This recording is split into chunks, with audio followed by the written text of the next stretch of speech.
Welcome to the R Readiness Lens podcast, where we're focused on numbers and driven by results. I'm your host, Sheri Radler, and each week we're going to take a closer look at the practical ways to get your business ready for what's next. From planning for the upcoming quarter to finding the right health insurance for your team. Whether you're small or mid-sized owner looking for advisory support or just want to better understand your numbers, you're in the right place. Let's get started.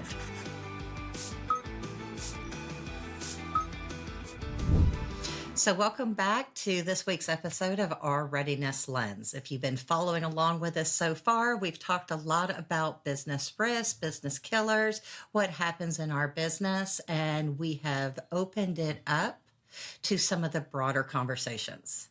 And today we're going to talk about it big picture, from reactive to ready, and how the secret to profitability really lies within the clarity, confidence, and control that you have of your business. So let's talk this through. So why does this conversation matter? Well, we live in a busy world and we're running our businesses. And no matter why we got into our business, whether it was because we had a skill, a passion, an opportunity to break out on our own and build something. Maybe it was a long-held dream, and maybe we were just proving it to our in-laws that we could do something. But whatever the reason for why we did it, we probably didn't get into it from a burning passion of compliance, checklist, dashboards, financials, numbers. This is the dross that comes along with what lights us up, with what we really want to be doing. But if we're building our businesses successfully and we've converted that dream to a business, at some point along the process, it goes beyond us. It gets bigger than what we can juggle in our head, the schedules that we can keep on our Post-it notes. It goes beyond our instincts, and it goes beyond our back pockets. It grows up to the point where it becomes too complex to manage on its own. So when that happens, we've survived through the hustle. We've gotten it to this glass ceiling.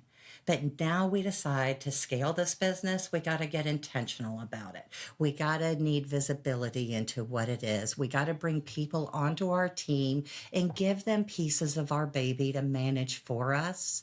But we want to maintain the visibility and the understanding of what they're doing on our behalf. Before we get to that point, though, what generally happens is we are juggling a lot of balls. We are handling so much of it ourselves while we're growing this business on the journey. But what often happens is we become reactive. Instead of showing up every day and working the plan that we start putting out the fires because people are calling our names. Early morning phone calls, late night emails, people knocking on our door and interrupting our train of thought. So what happens is we get so busy that, as way I put it when I was in that point, I felt I had to blow bubbles to find my way up, because everything was topsy-turvy, everything was calling my name, and which way did I need to go back? Have you ever heard the analogy in the story about boiling a frog? This is how we talk about it to our business owners. If you wanted to boil a frog, how would you go about it? Well, most people would say, I'm going to put a pot of water on, I'm going to boil it, and I'm going to toss the frog in. Well, you do that, frog's going to pounce right back out. Hot. They realize it. They are going to get out of that water because they realize what's happening. But truthfully, if you really want to boil a frog, the way it is done is you put that frog in room temperature water and you put that pot on the stove and you put it on simmer, and it heats up so gradually around the frog will stay in the water and boil before it realizes how hot the world has gotten around us. Well, if that's not business ownership, but sometimes I'm not sure what it is. Because this happens to business owners, and we have this weight of ownership on us. And when we decided to open up this business and we crafted that job description of what we were going to do for our lives, it didn't include these things. It didn't include this weight of ownership, that every decision comes through us, that we are responsible for everything. That weight of responsibility of our people's paychecks, their mortgages, their families. We feel this internally, and it is what keeps us up at night. We feel guilty when business slows down. We feel that we have to appear confident, even sometimes when we're not, because we have to fake it till we make it. We have to lead our team. We have to be the cheerleader and the one that lets them know that we can overcome this hurdle. We can reach this next plateau. We can overcome the summit.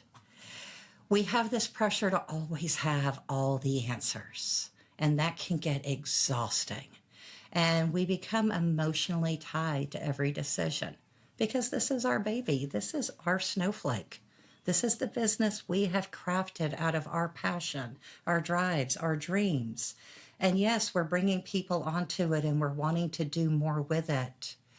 But we are tied to every decision because we have crafted it, we have built it. And don't go be breaking my baby. But what this creates is a level of leadership isolation because who do we talk to? Who do we turn to? Our spouses can support us and they want us to succeed, but do they actually know the intricacies of what goes in and out of every day? And do we really want to carry that home with them and let them know maybe something happened in the business, a bad day? I know one friend of mine that he holds it back from his spouse because while she believes and supports him 100%, she's very reactive. Hey, honey, we lost a client. She's canceling summer vacation. And it's like, no, no, no. He's just wanting to talk. And she is like, oh, going into crisis mode. So we get lonely because we feel like we have to carry this our own. We want to talk to our team about a lot of where we're going, but they can't carry that strategic burden on us. And a lot of times, especially if it's a cash or a financial crisis, those conversations have to be kept to a very top tier small group of our leadership group.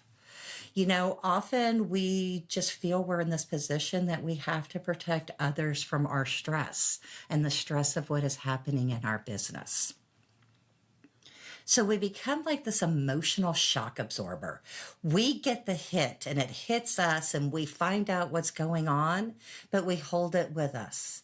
And then we break it down and we try to piece it down to our teams, our company, our families, and the bites that we think that they can handle at a time. Nobody buffers us from it, but we feel like we need to buffer the world and break it down. So we feel like that we're just living in this world, that we're operating alone so often.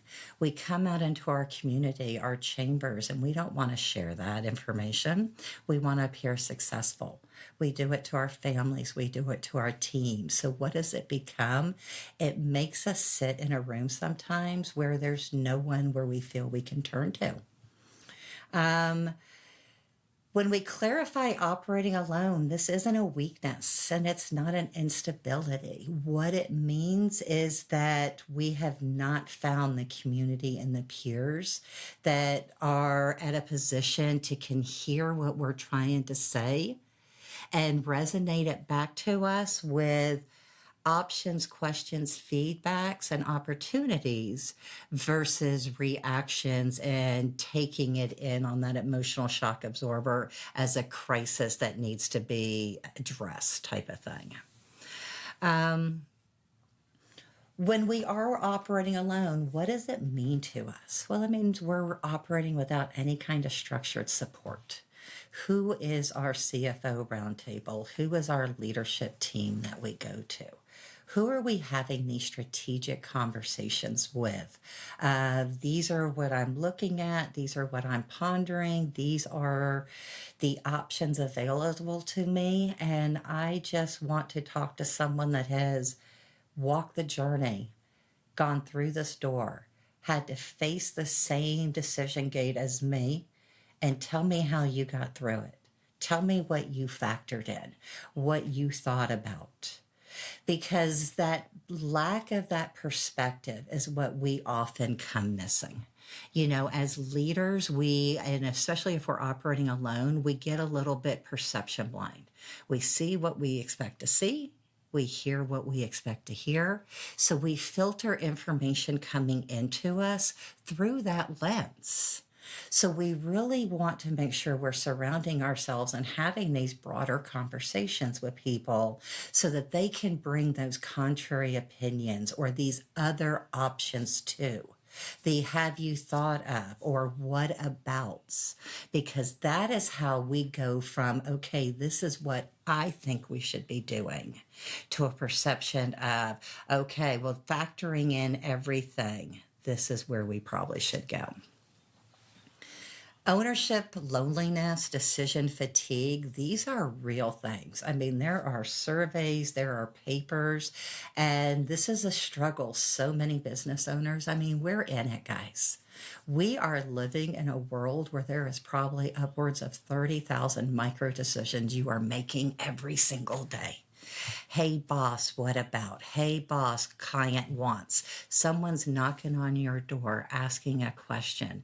And I mean, from big decisions about, hey, pricing, down to little decisions of where do I change a person's name in a customer file. Everything bounces through you to such a degree that you have such constant context switching that it leaves you no mental space to actually step back and assess from a strategic output. You know, this exhaustion can become disguised as productivity. We're burning the midnight oil. We're in here on the weekends. We're pounding out emails, our email boxes. I mean, people talk about them like they're a point of pride.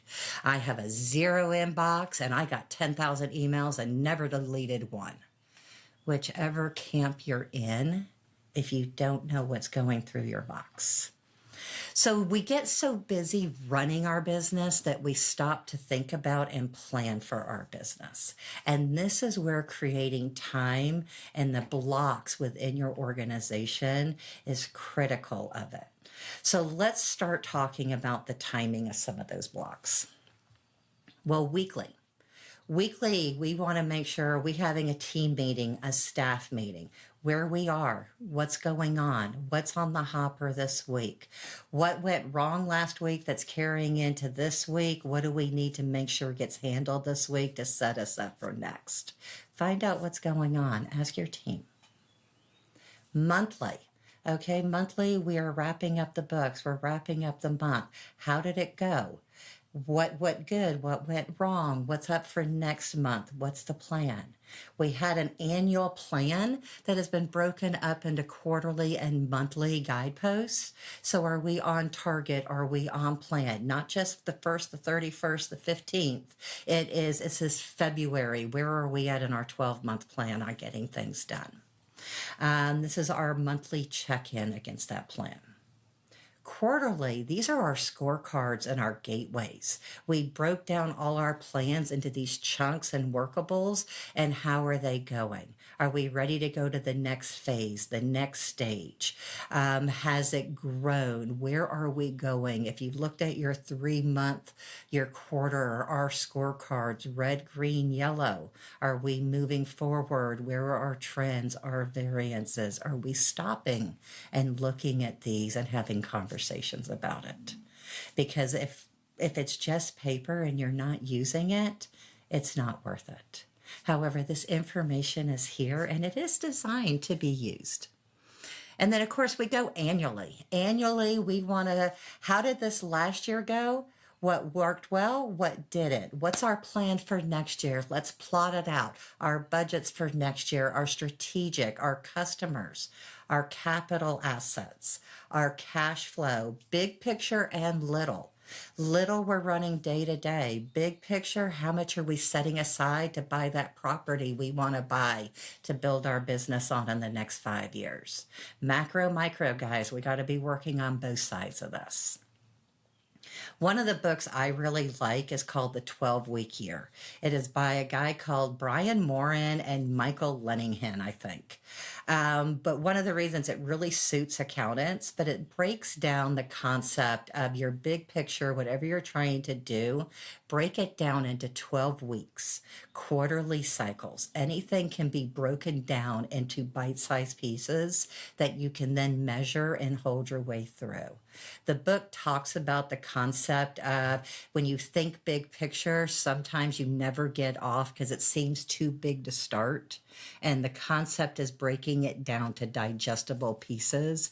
I truthfully just have really enjoyed that book, and it's one that I read probably annually because it really does say that, how to break it down to create urgency and improve the execution within your team, of how to take these big picture concepts and bring them into strategic framework within your organization and move it.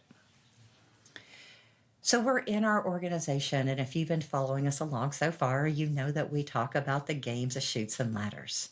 We have both ladders and for us are considered opportunities, and chutes are the things that knock us back. So let's talk about the game of chutes and ladders in business and from this reactive to ready framework. Because the truth is, growth isn't clean. When you are trying to grow your business, it is not a clean, just growth up. It is 2 steps forward and 1 step back. It is a sudden opportunity and the client calls and says, hey, we got an opportunity to ramp up. Are you ready? Well, that opportunity also comes with sudden pressure because are we ready? Team, are we ready? Can we ramp up as quickly as this client needs us? How is this going to impact our cash flow? Do we have to front any money? Do we have to buy any inventory? What does that put us on a cash flow perspective? How does this impact us from our team and personnel?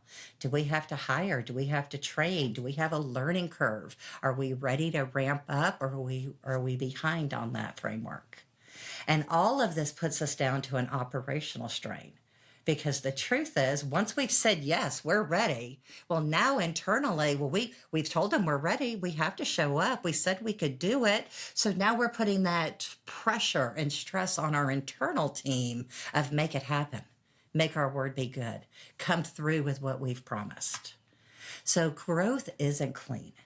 Ladders come and they allow us to take opportunity of those sudden growth because we have the systems and we have the processes and we have those SOPs already built out.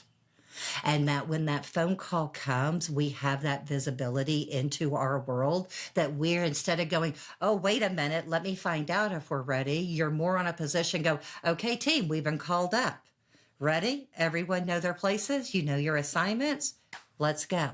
So we're ready to have that conversation because then we have the structure and the accountability and that preparation already there, that we're basically pulling that book off the shelf and saying, we've just been waiting for this call. Okay, we know exactly the playbook we're going to play here. So the truth is, success is just not revenue growth. Because a business can grow revenue and still become operationally fragile underneath. Growth can actually undermine our success and profitability if it's not done correctly. And isn't that just a little bit freaky to hear? So if we have the growth opportunity and we have the ladders, what are the chutes? What would make it so when that opportunity comes that we can't take it? Well, it is the fact that maybe we're facing a position where we have slowing or declining margins. Are we facing this economy right now where all our materials and our inputs to our goods are going up, but we have yet to slow down enough and review and refine our pricing where we're coming to margins? Are we experiencing growing payroll pressures or any kind of personnel experiences? Insurance costs are going up, workers' comp, benefits, what our team itself needs, the cost of software and the pieces that they need. Chutes can come in through just disorganized operations. If we're not ready, if we don't have the playbook, when that phone call comes, instead of pulling out the plan, we're shooting off a starting gun and we have a Chinese fire drill. Who does what? If everyone's running around trying to figure out, we have a lack of delegation, a lack of accountability, unclear reporting structure. Who does this? Your responsibility for that. And all of that comes to you as a business owner as unclear information. You cannot make sense of what is coming into you. And if you can't make sense of it, you can't use it. Often businesses aren't failing because of one single catastrophic event. You didn't have a cyber breach, your building did not burn down, but it's a slow incremental enroachment of your position to the point that by the time you've caught up, you're like the frog. You've started to become boiled alive and you're not realizing it around you.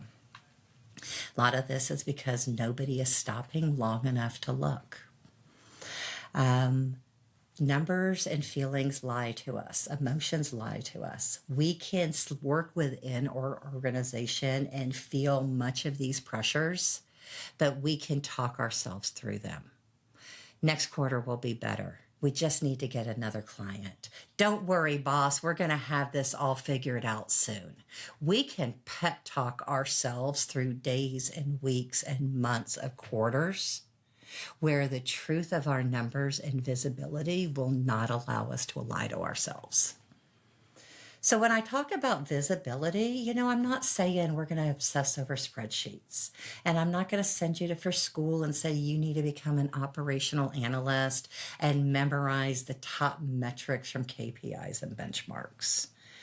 What I talk about when we think about financial and operational visibility is that, do you understand your business in plain English? Are we actually profitable? Do we know what our profitability margin is today? And what was it last year and a year before that? So is that profitability margin going up, down, or holding steady? Where's our cash going? When we look at our bank account and money walking out the door, where is it going? Is it going to pay for our infrastructure, our rents, our utilities, our insurance? Or is it being used to actually provide services and goods and our output to our clients? So where is our money going? What areas of our organization are healthy? Which ones are firing on all cylinders, are nothing you're worrying about, is not the squeaky wheel that is demanding your attention every day? If it's not demanding your attention, that's probably one of two things. One, it's the area of your business that's working really smoothly. Pay attention to it. How are they making it happen and replicate? Or it's the one where somebody is aware that it's happening and that they don't want to bring it to your attention. And that can be very dangerous, so take a peek. What areas of our business need tightening? Where have we gotten lax? Where do we need to go take a second look? When was the last time we went down many of our vendors, our suppliers, and our models and understood where our concentrations are? Where do we order our products? What is our price going? Have we gone out and looked at other competitors to them? And looking at our top 5 vendors, have you gone and looked at their websites and maybe downstream of them? How are they holding up in this economy? Because we don't want to wake up tomorrow and find out that they forgot to tell us that they were about to close their doors. All of these conversations in plain English lead to the idea, is growth helping us or hurting us? We think we're growing on the top line, but how is this impacting us on our bottom? Are we carrying our operational efficiencies through our business and ultimately digging a hole, or helping us level up? Is our pricing still working? And more importantly, are we building reserves and putting money aside to an unstable future? Numbers tend to tell us a story long before we feel it in real life. Like I said a moment ago, we tend to lie to ourselves. We can trick our minds into believing a lot of things. And when you look at financials and the numbers, they often strip you of that denial. They strip you of that ability to ostrich your head in the sand. And these conversations and this stripping you of the denial, it can often lead to better leadership, better conversations with your team. Because if you have to face it head on in the mirror of what we're doing, okay, well then I guess we have to face it head on the mirror and figure out how do we dig our way out of it and where we're going next. Truth creates options. Avoidance just generally removes them for us. If we wait too long, it doesn't give us enough time to course correct and react. Because when we lack that visibility, we start reacting emotionally. We start reacting very trigger, off the cuff, because everything feels like it's urgent. I don't have time to plan. I don't have time to think it through. So you kick off an answer here and you kick off an answer here. And if you're one of those guys, raise your hands. You may have already felt this. It basically comes back and it's like, wow, I gave two different answers to what was ultimately the same question, because you're not thinking things through right. Because when we have visibility, that allow us to have decision making at a slower pace. We start planning on a monthly, quarterly cadence. The decision making slows down and it's like, hey, we have our weekly cash flow meeting on Tuesday, and that's when we decide what payments are going to fund this week.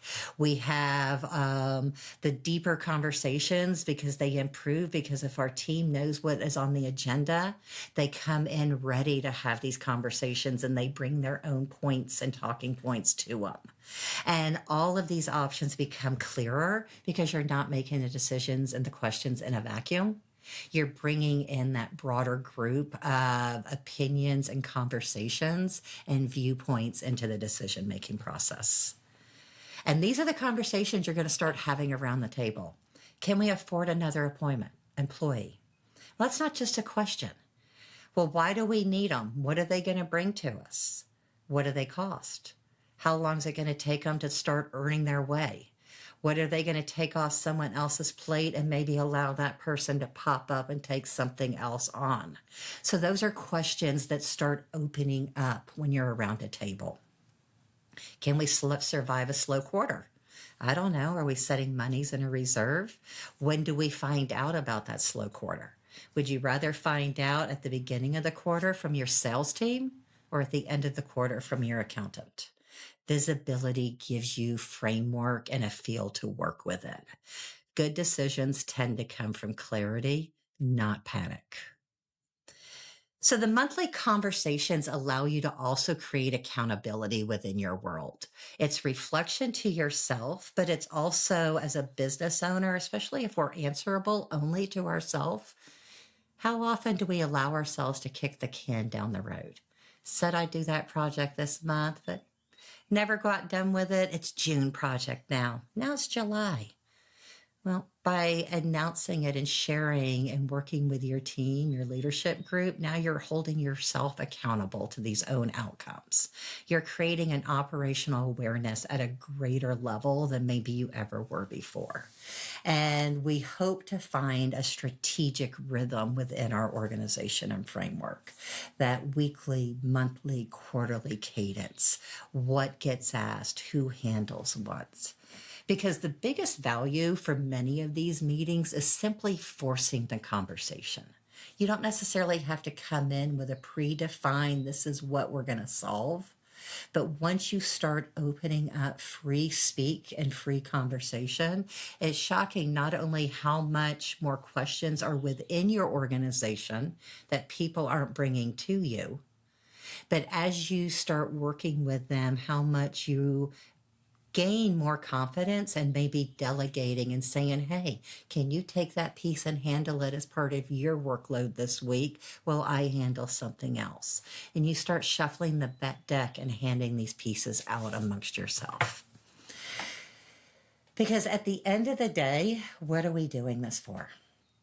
When we started, the initial question, did you have a skill? Did you have a passion? Were you just proving someone that you could do it? None of us got into business ownership to go broke. None of us got into business ownership to fail. Many owners chase sales, growth, activity, and we chase busy. And I want to challenge that assumption a little bit, because as your accountant and your financial and your advisor, top line revenue is a vanity metric. Anyone can drive a vanity number. Great, you sold $10 million. How much money was on your bottom line? because profitability, now that is our sanity number.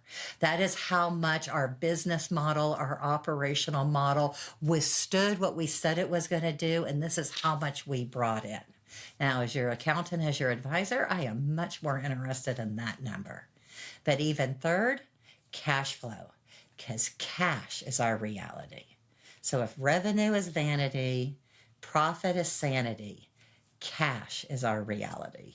How much cash as we have. Because we want to know, not only are we creating a growing business, is it profitable? Is it sustainable? Are we creating a business, or are we creating what is actually wealth for us and our family? Ultimately, is what we're doing and showing up at our 40, 60, 80, 100 hours a week investment. Is it aligned with the life I'm trying to build? Is it aligned with what me and our family want? Because we didn't do all this to run a business, and we didn't do all this to have a bunch of revenue. We did all this because we think we can build a business that affords us the lifestyle and the life that we want for ourselves.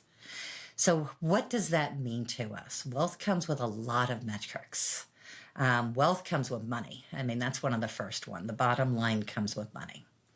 But it also, that affords us other options. It gives us financial freedom. That gives you the options to make decisions within your world and with your family.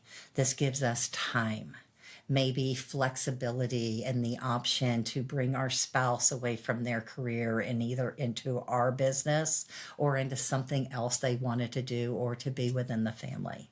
This allows us the freedom of making decisions within a broader scale of what do we dream of building with our business. From a family perspective, what are we wanting? Are we building something generationally? Are we putting educations and trusts as a forefront? Properties, vacation homes? Are we building for generations to come for us, the future stability in our own retirement? Are we building for a legacy? Is it for our community? Is it for our name? Is it for how we leave our name and our reputation behind and the succession that we want? What was that ultimate goal, that either why you went into your business, or as you've just kind of grown and you're looking at out that front window of the next phase of your business, where are you trying to get to? Hopefully, we're realizing that we have built ourselves a future and not just built ourselves a job. And if we're looking at this and we are looking in the windshield and we're deciding that next phase of where we go, I'm really encouraging that I want us to think about this intentionally, because I want us to think about it as, are we a ready business? Let's think ahead. Where are we trying to get to? This year, next year, 5 years. For our family, for our kids, are we putting, we want to put together college funds and vacation trips, and we're building a company to sell. What are we trying to do? Understanding those future goals help us align those personal and future goals with what we're trying to get our business to do. This allows us to start putting some strategic planning in to build these businesses, to allow it to get to the point that when we want it to cross that gate to that next phase, whatever it might be, growth, opportunity, exit, succession, that it is ready for us. We've talked about this before in our conversations. Everyone talks about exit of their business like it's a cherry on top and something I'm going to plan to do. 7 out of 10 exits are triggered by something happening to you. And when something happens to you, that is the wrong time to say, I got to get my ducks in a row. And this is just the season. We are at a point where 10,000 people are turning 65 every single day. That's a lot of people that looking in their windshield, figuring out what comes next. Have I saved enough? Have I planned enough? Have I put in enough framework of whatever so that we can retire, so we can step out to whatever that next stage is? We have a lot of established business owners, a lot of people just in later stages of their careers. We're seeing industry shifts, we're seeing technology shifts, we're navigating a whole economic uncertainty. I mean, people, there is a war going on. I mean, if that is not an economic uncertainty, I don't know what is. So we're just increasingly asking and hearing business owners ask, what happens next? What is my exit strategy? What if I'm just tired? I'm burnt out. I mean, I don't necessarily feel like duking it out through another one of these shifts of these technology in the market and my industry changing around me. Is my business transferable? Where do we even stand? Is my family prepared for this? Are my kids ready? Is my house projects done? I mean, have I talked to my wealth advisor? Have I had a conversation with my tax guy about, like, okay, let's talk? If I was even thinking about selling my business in the next 3, 5, 10 years, what would you tell me about? One would be, if you're an S Corp, we'd probably be talking about whether we need to step you out of that stage, because if you're going to sell S Corp, that could cause a little bit of an issue. So all of these questions are coming, but they come back down to, am I prepared financially to take this shift? Have I built a value, or have I built activity? Have I kept myself busy for the last 10, 20, 30 years? Or have I actually built something that I can legacy and leave behind and leverage to my next phase? I mean, truthfully, business owners today, you're not just wanting compliance. You're not just wanting numbers. You're not just wanting bottom lines. You're not just saying, tell me what my tax wants. If you're the business owners like we're talking to, you want guidance. You want to come in and go, I have been listening to these podcasts and reading these articles, and I'm hearing a lot of people saying, but talk to me. Talk to me about the reality of where I am contrasted to what all this noise is. You want to have conversations with someone that'll actually spitball through you and be like, okay, well, my wife wants a kitchen and we're trying to do this, that will sit down and go through it with you. Because those proactive conversations are what translate to readiness. It's not the data entry and it's not the historical reports, but it's the visibility. It's their strategic awareness. It's that operational planning, both within your business and in your life, that you're trying to get to. Future readiness, people. I mean, the future is coming. If you've not asked your GPT yet, saying, okay, what's my future look like? Ask it. If you talk to it regularly enough, it probably knows enough about you to have an idea. Interesting to see what it comes up with. You know, business owners, you guys think you need to do it alone. And you are the guy climbing Everest. You are that hiker that has that 3-year long plan that I am going to climb this mountain and I'm going to do it. But those hikers don't do it alone. They do it with coaches and guides on the expeditions. They have the advisor that helps them map the terrain and discuss the weather risk and evaluate what kind of resources they're going to need to purchase and take along on the journey. The one that models their fitness and proteins and nutrients and the diet they're going to take on. And the one that overall brings the perspective, that coach that kind of like times them and tracks them. So yeah, as a business owner, you are going to be the guy that climbs Everest, but you don't have to be the guy that does it alone. Be the one that takes the advisors and the insights with you. You didn't start this business with this overwhelming dream to be overwhelmed, isolated, and, reactive. You started it because you wanted to create something meaningful.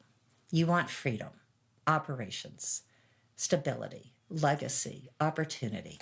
Come back, think of what that dream is, and let's look at it, buff it off, and filter it to where we're going to be on this next climb of the journey.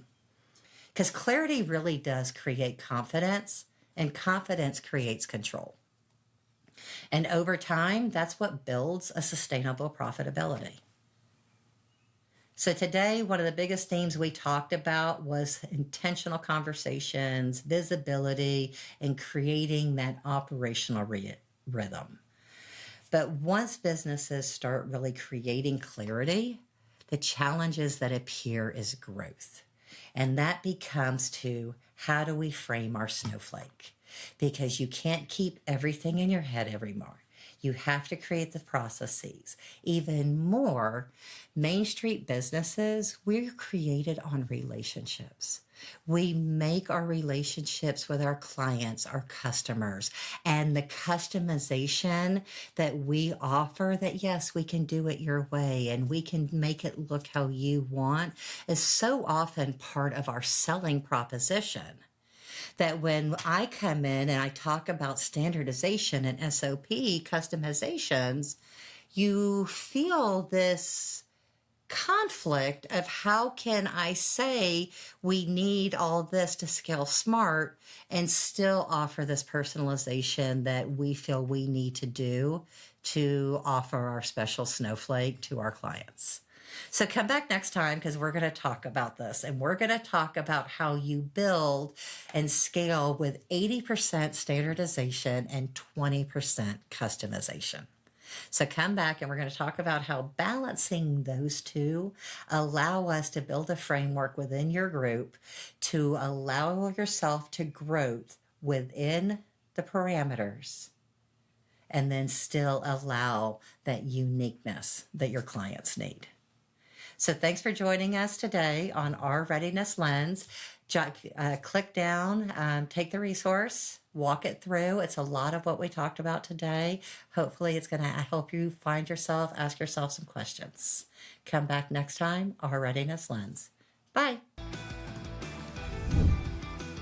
Thanks for joining me on the R Readiness Lens podcast. If you found this episode helpful, connect with me on LinkedIn and follow us on Instagram for more tips and resources.